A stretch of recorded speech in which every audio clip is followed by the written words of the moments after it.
Come ride the little train that is rolling down the tracks to the junction. Forget about your cares, it is time to relax at the junction. Lots of curves, you bet, and even more when you get to the junction. Petticoat Junction. There's a little hotel called the Shady Rest at the junction. Petticoat Junction. It is run by Kate, come and be her guest at the junction.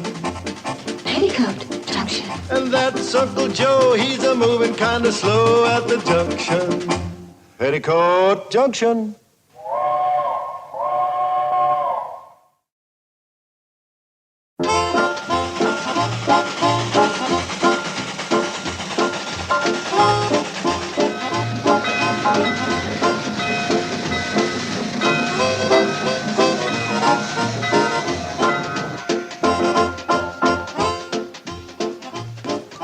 Joe, you shouldn't be running on a hot day like this. Got a telegram for your mother.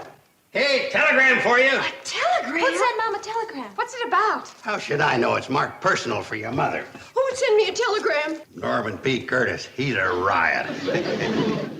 He still claims he's president of the CNFW Railroad. Well, what's the message? How would I know? Daddy Norman says Bedlow's coming back out here again. Sneaky Mr. Bedlow. He's always trying to scrap the cannonball. This time he's got a henchman with him named Fred. Don't start worrying, Mom. Yeah, you've outsmarted Mr. Bedlow before. I wonder what skullduggery he's dreamed up this time with this Fred.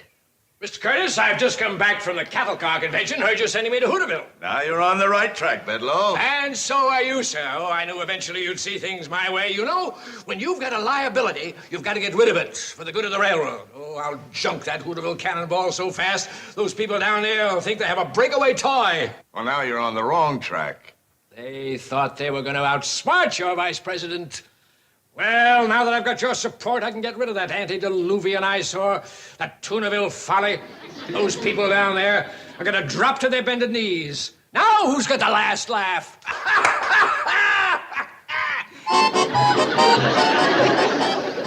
You're not laughing, Mr. Curtis. Bedlow, you are a mean man. Thank you, sir. I try. Every organization must have a mean man, and ours is the best mean man in the business. Thank you, sir. But you lay one clammy finger on that cannonball, and I'll have you tied to the tracks. But, Mr. Curtis! I'm sending you to Hooterville this time on a mission of mercy. Mercy? Me? You feel all right, Chief? I feel fine. It's Fred who doesn't feel well. Fred? Who's Fred? I have already wired Mrs. Bradley, Kate, a wonderful woman, to reserve adjoining rooms for the both of you. Adjoining rooms? Fred belongs to my housekeeper. Now, they're both getting old, but I love them dearly. Now, cooped up in my penthouse, he's lost his snap. So I'm sending him to the Shady Rest with you. I'm to go to the Shady Rest with a dog? Oh, Fred is more than a dog. He's a beloved companion to my housekeeper and me. Well, he doesn't look like any more than a dog to me. At confined to city living, he's lost his dogginess. Haven't you, old pal? In the world of apartments and city living, it's wrong to bark, to be a dog.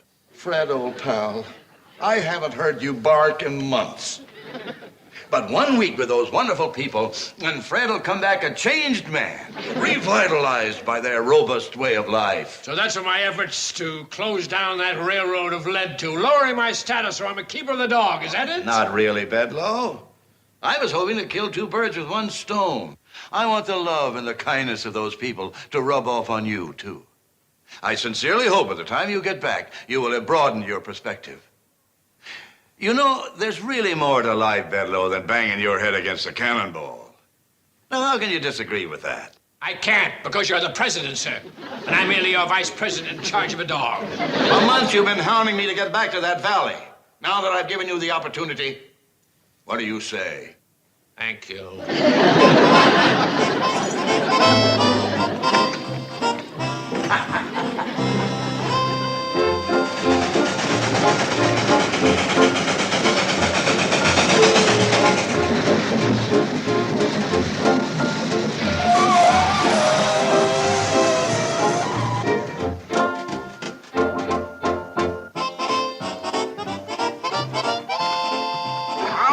muscle your bag on up to the hotel, Mr. Bedloe.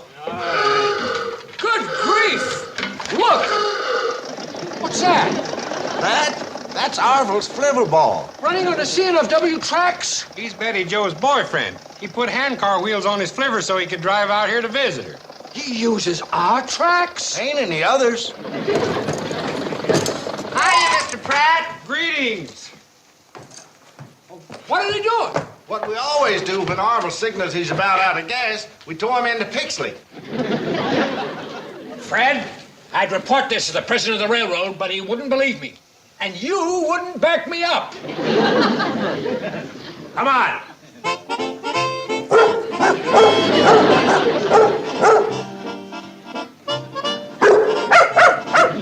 Hey, easy, Sheba. Don't fall for those city slickers. You'll only get hurt.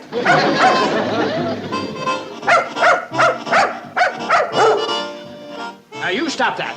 This is a miserable trip, so you stay miserable. Now,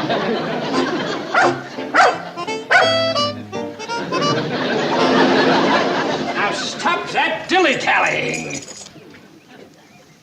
We have to face the enemy. I have the beginning of a plan. I'll appeal to their sympathy and draw them in, and then... Well, I don't know what that and then's gonna be just yet, but believe me, there'll be an and then.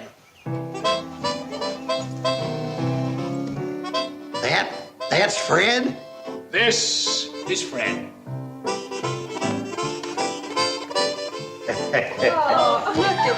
So this is Fred, a bloodshot bastard.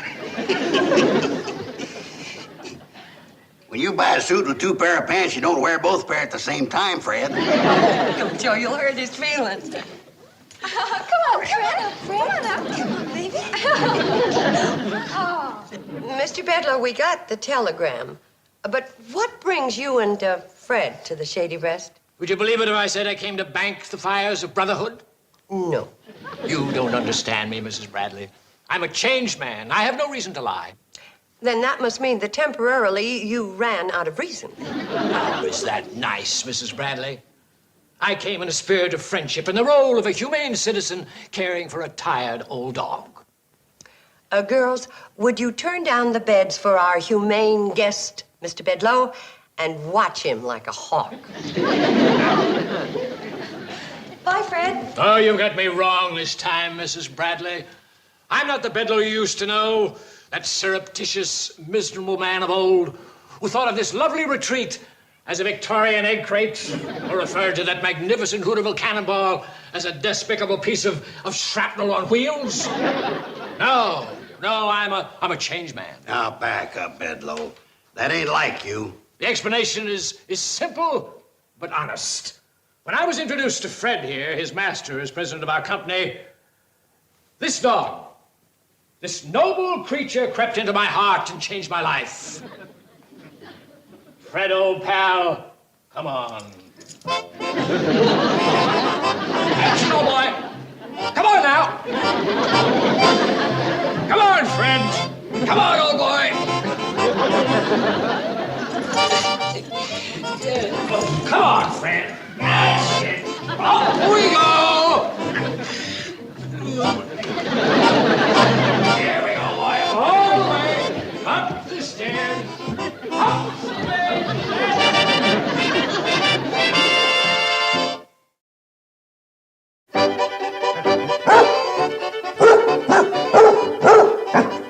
Yes, you're happy. Well, I'm not, and I won't be until I find a way to destroy everything. Oh, stop wagging that stupid tail.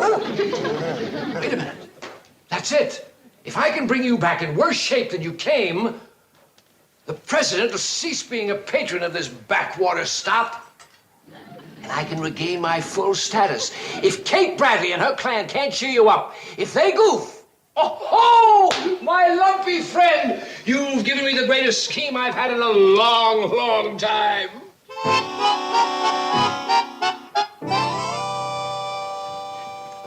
Poor guy. I think I hear him talking to the dog up there, all alone. He was talking all alone when he was down here. Now, Kate, old Homer's a nice guy. He's a changed man. Let him up. Somebody's got to be down before you let him up. Now, there you go, Kate. You got good points, but you're a mighty poor judge of character. I beg to differ. I think that Mr. Bedloe is mean and tricky, and you are an old softy. Kate Bradley, that's the meanest thing you ever said to me in my life. Oh, Mr. Bedloe, are the rooms all right? Wonderful. Everything's wonderful. Mm-hmm. Are you and Fred hungry? Certainly are. Well, I'll fix something for both of you right away. Oh, any old time for me, Mrs. Bradley. But feed good old Fred here. Best in the house, please.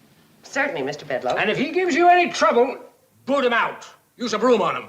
Remember, you must love a dog and feed a dog, but never let a dog get the upper hand. You know? I'll try not to.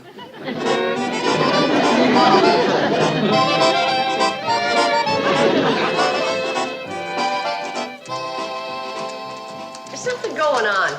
I look at Mr. Bedloe and then at this dog, and I see a Trojan horse. He ain't no Trojan horse. It's just a beagle in a bloodhound suit. I feel sorry for him, even his droops. Oh, I love Fred. But a smiling, happy Mr. Bedloe, that worries me. Kate, ain't you ever heard the expression, if a leopard wants to change his spots, let him? The expression goes like this: a leopard doesn't change his spots. I knew it was something like that. This sounds like the bark of a happy dog. That's disgusting, revolting. Make your move, Homer, old boy. Starting now. There, that's a lot neater. Look at him dig in. Oh, I'm sorry, Mrs. Bradley. I just remembered that dog's on a strict diet. Pills for his ulcer, pills for his arteries, and pills for his nerves. And powdered dog food, which I will give him.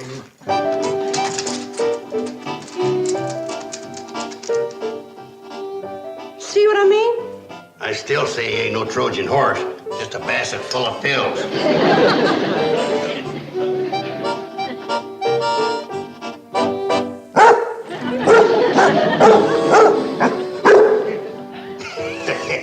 You old rascal. You're feeling your oats around here, ain't you? All right, Fred, back to your room. Oh, it's all right. He's taking to playing games with me. He likes me and my Indian.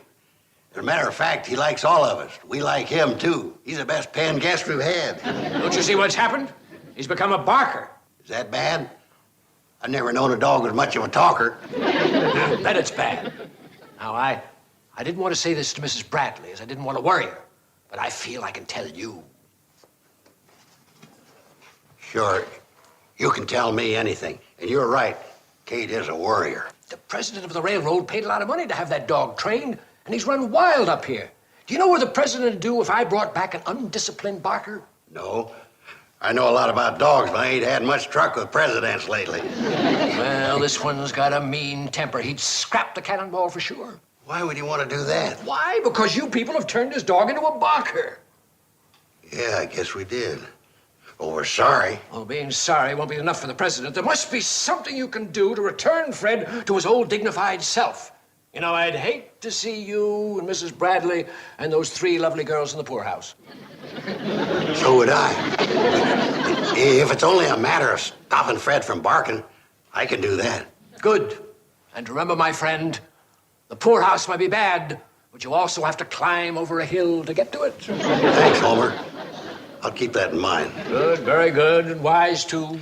Hey, you know, I cured a dog from a barking fit once, but just scaring him a little. Would you think you might perform that glorious service for old Fred? Well, I can try it. You go up the stairs away, and when I start dusting the Indian, let him go. I salute you, sir. You are a man among men. I've yet to meet your equal. Come along, noble beast.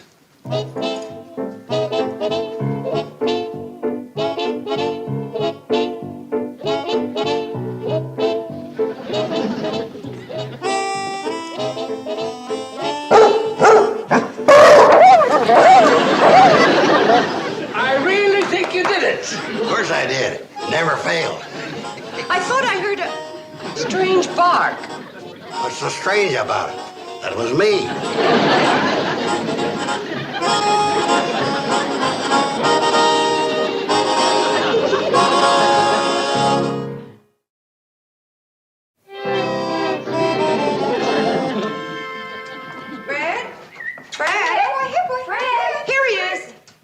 Joe, he's been hiding in this room ever since you barked at him. How did I know he was going to take it personal?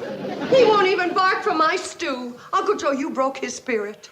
Bedloe didn't want him to bark. I said discipline him, not ruin him. Tomorrow I'm taking that dog home, away from this bedlam. And when the president of the CNFW finds out what you people... Oh, so that's your plan to scrap the cannonball. That's right. I made a bit of mousetrap and caught all of you in it. You'd ruin a dog just to ruin us. You stated so simply, Mrs. Bradley. Beautiful, isn't it? Victory clutched from the jaws of defeat. Beautiful. Fred, you're beautiful. Life is beautiful. I gotta go next door and pack. Well, what do you think of good old Homer now? I think he's the south end of a Trojan horse going north. Well, I'm not as worried about the president as I am about poor Fred. Before he goes back, we just gotta make him feel better. He looks so sad and forlorn, Uncle Joe. Do you think we'll ever be able to make him bark again, Uncle Joe? Aren't we lucky to have an expert on dog psychology, Uncle Joe? Why'd I let myself get suckered in by that Bedloe? I am too smart for that. You said that, I did.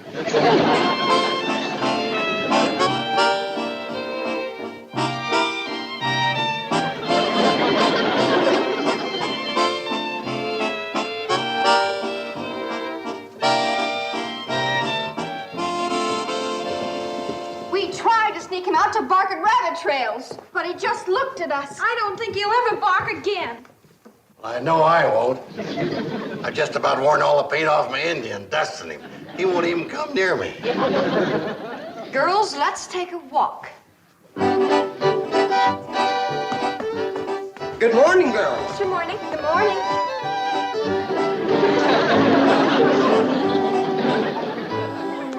We didn't try that.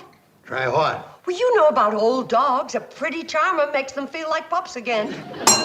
What are you getting at, Kate? Before the cannonball comes back to pick up Mr. Bedloe and Fred, we gotta round up every girl dog we can find.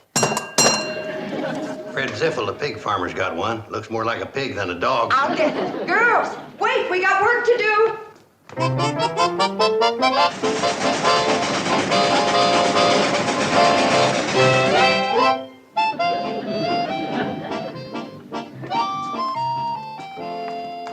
Where's Mr. Bedloe?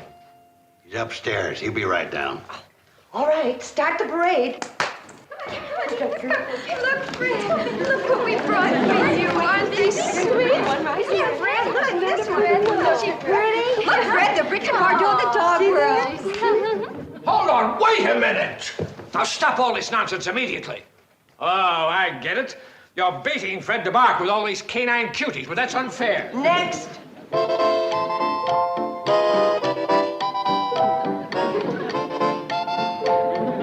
Well, this is the last of the batch, Fred. Bark a little. Bark. I got a secret weapon. I'll be right back.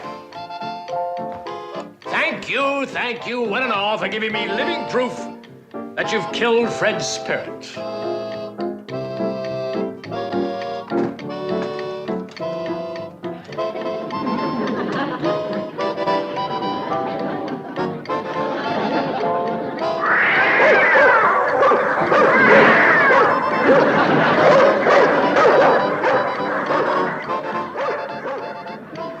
Well, I tried. No doubt about it, Fred. You are a beat basset. Bedlam, bedlam, bedlam. You people deserve to have this place shut down. You know why? Because you've got no perspective, no sense of values, no appreciation of money. You'd rather cater to a canine and worry where your next dollar's coming from. You're right. You're sick. Come on, Fred. Don't drag him. I'll carry him down for you. Poor feller, he looks like he's about on his last legs. Well, thanks to you. Wait till I show him to the president. The melting down of the cannonball will be a monument to Fred.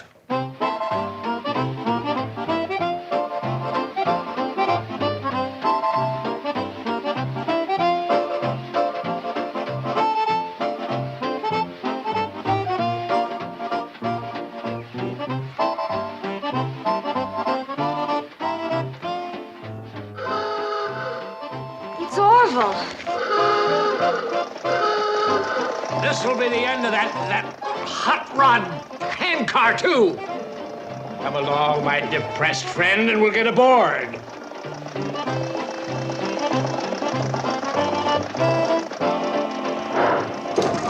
Goodbye, Fred. Goodbye, Fred. Goodbye, Shady Rest. Yeah, what's going on? He looks so sad. I don't think Fred wants to live anymore. He doesn't? Why not? I barked at him, that's why. You want to make something out of it? Barked at him? Oh, Uncle Joe, stop blaming yourself. We did all we could to pull him out of it. We couldn't get him interested in anything. Why didn't you show him Sheba? He was real interested in her. Sheba? Fred's interested in that mutt? She's pathetic. Well, he nearly proposed to her the first time he saw her. It was love at first sight. Well, why didn't you say so, you dopey kid? Stop the train! Joe, it's too late. Granted, she's just a stray and doesn't look like much, but you'd think somebody'd want her. You don't? Well, I can't keep her. I took her to Pixley, but I couldn't give her away. Stop the train! Uncle Joe, it's too late. But it may not be too late for a long shot. Shot at Bedloe? That's a good idea. Bedloe's not too far away for that. Give me a gun. Orville, you are going to take Sheba to the airport in the Flivverball. I am? Sheba to the airport, Mom? Yes, I think the president of the CNFW Railroad deserves a present from all of us at Shady Rest. You mean that flea-bitten female? Well, if Fred was bitten and smitten, that's good enough for me. Mom, I think that's a wonderful idea. What a welcome home for Fred. Come on, Sheba. Come on, baby. Here we go. Now then, what worries me is, how do you package a dog? How do you package a dog? How about using my cat crate? Yes, come in. Oh, Bedloe, you're back. With sad, sad news, sir. Look at what those people have done to poor Fred. What did they do? Well, Fred hasn't eaten, he hasn't played, he hasn't barked in days. Where did you get that morale builder? Oh, she's a present from Kate Bradley and the folks at the Shady Rest. Now, you were saying? Well, Oh, before you start composing your lie, I think maybe you'd better walk Fred and his country cousin down to the nearest meat market and buy them each a steak. But the nearest market's 2 miles away. Yes, it is quite a walk, isn't It it? certainly is. Well, maybe you better get them 2 steaks. Now, you get going, Bedloe, and take care of the dogs. You know, I'm disappointed in you. You came back in a foul humor, and a foul humor is contagious. It might depress the dogs. So you watch it. But... Don't butt me. Be happy.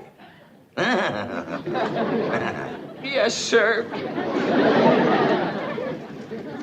Isn't that nice of Mr. Curtis to send me a telegram saying that everything worked out fine? Wouldn't it been nice of me letting you open it first?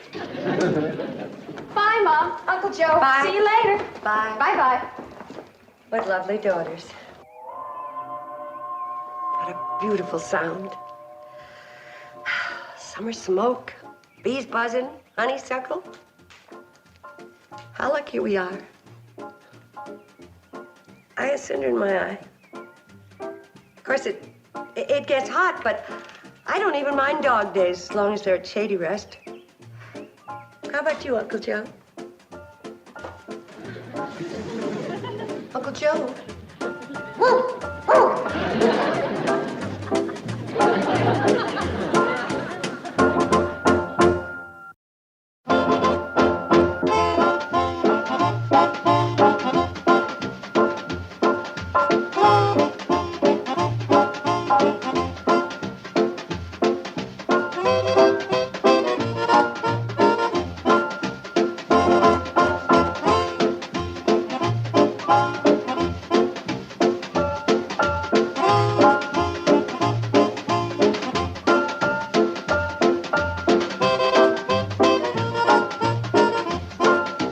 Petticoat, Junction.